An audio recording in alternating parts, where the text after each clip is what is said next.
Olá, alunos do primeiro ano, tudo bem com vocês? Com o objetivo de enfatizar a aula dessa semana, vou deixar esse vídeo com um breve resumo do que foi falado. A aula dessa semana foi a continuação do estudo geral das funções no que diz respeito à análise de gráficos. Os gráficos matemáticos são aqueles representados no sistema cartesiano ortogonal, chamados também de gráficos cartesianos. Eles podem ser entendidos como um conjunto de pontos que satisfazem uma determinada condição ou lei de formação que relaciona a ordenada y com a abscissa x.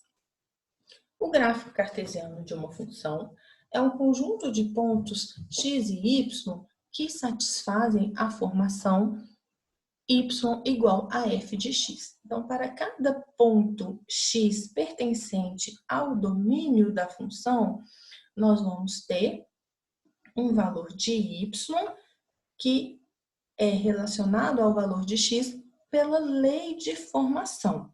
Então, com isso, a gente tem um ponto x, f de x, que possui o valor de x pertencente ao domínio da função e o valor de y, ou f de x, pertencente à imagem da função.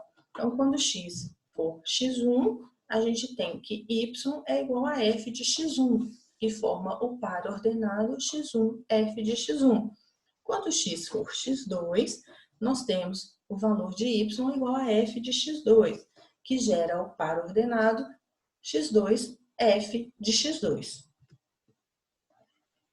No sistema cartesiano ortogonal, o domínio e a imagem de uma função f são representados pelas projeções do gráfico de f nos eixos OX e OY, respectivamente. Então, aqui nessa figura, nós temos a representação da função y igual a f de x. Ao projetar essa função no eixo x, nós temos o domínio da função. Então, o domínio da função f é um intervalo que vai de A até B, fechado em A e aberto em B, porque a função ela possui a característica de ponto fechado aqui e aberto aqui. Quando projetamos essa função no eixo y, nós temos que a imagem da função é o intervalo que vai de C até D, sendo fechado em C, aberto em D, pelo mesmo motivo que a gente tem no domínio. Então, a gente define o domínio da função como o intervalo fechado em A, aberto em B, ou x pertence ao conjunto dos números reais, tal que A é menor ou igual a x, que é menor ou igual a B, e a imagem da função é o intervalo fechado em C, aberto em D, ou y pertence ao conjunto dos números reais, tal que C é menor ou igual a y, que é menor ou igual a D. Nem todo gráfico representa uma função. Então, para que um gráfico desse plano represente uma função f, é necessário que toda reta paralela ao eixo y, traçada no domínio de f, intersecte o gráfico em apenas um ponto. Ou seja, cada elemento do domínio de f possui exatamente uma imagem. Então, aqui nós temos uma figura de um gráfico, foram traçadas retas paralelas a y em todo o domínio. Em algumas retas, essa reta vai intersectar a função em apenas um ponto, mas aqui, por exemplo, a reta intersecta o gráfico da função em dois pontos, aqui e aqui, ou seja, não é o gráfico de uma função, né? Isso é um gráfico qualquer que não representa uma função. Aqui nós temos uma figura em que as retas paralelas estão aqui, da mesma forma, e todas elas intersectam em apenas um ponto, exceto nesse ponto x, que ele é um ponto em aberto. Então, como ele é um ponto em aberto, ele não possui uma imagem, e é necessário que ele possua uma imagem. Então, nenhum desses dois gráficos representam uma função. A gente pode estudar o sinal da função a partir do gráfico. Então, considere uma função real f, cujo domínio é o conjunto D. Então, nessas condições, a gente pode falar que f é uma função positiva para algum x pertencente ao domínio D, se e somente x, se f de x for maior do que zero. Nessa situação, o ponto x, f de x, ele vai estar localizado acima do eixo das abscissas.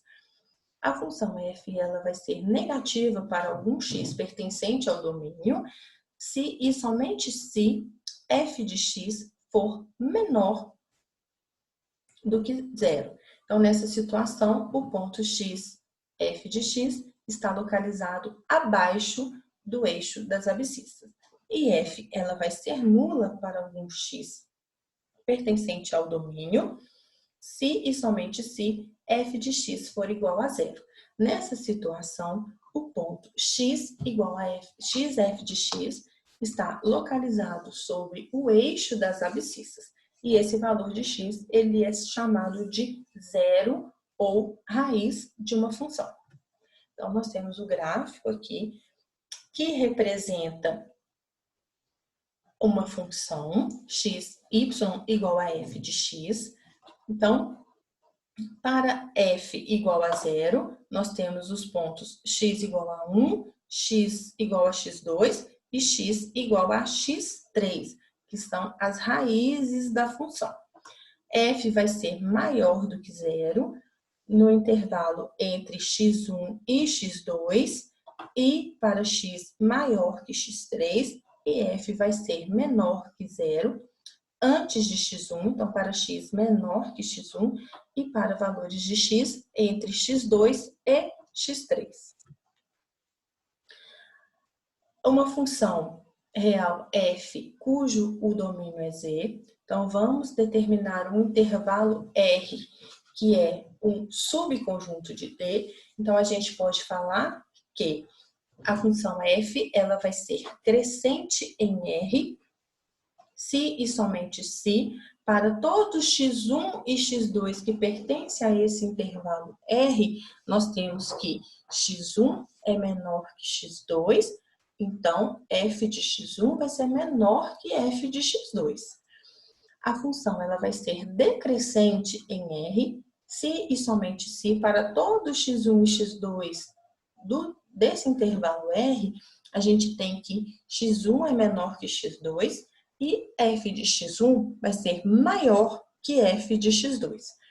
E a função ela vai ser constante em R, se e somente se, para todos x1 e x2 de R, sendo x1 diferente de x2, f de x1 é igual a f de x2. Como a gente pode ver isso no gráfico? Então, f vai ser crescente à medida em que os valores de x aumentam e os valores de y correspondente a esses valores de x, eles também aumentam. Então, nós temos a função crescente para valores de x menores que x2 e nós temos que a função ela é crescente para valores de x maiores que x4. E a função ela vai ser decrescente à medida em que os valores de x aumentam e os valores de y correspondente a esses valores de x, eles diminuem. Então, a função ela vai ser decrescente entre x2 e x4.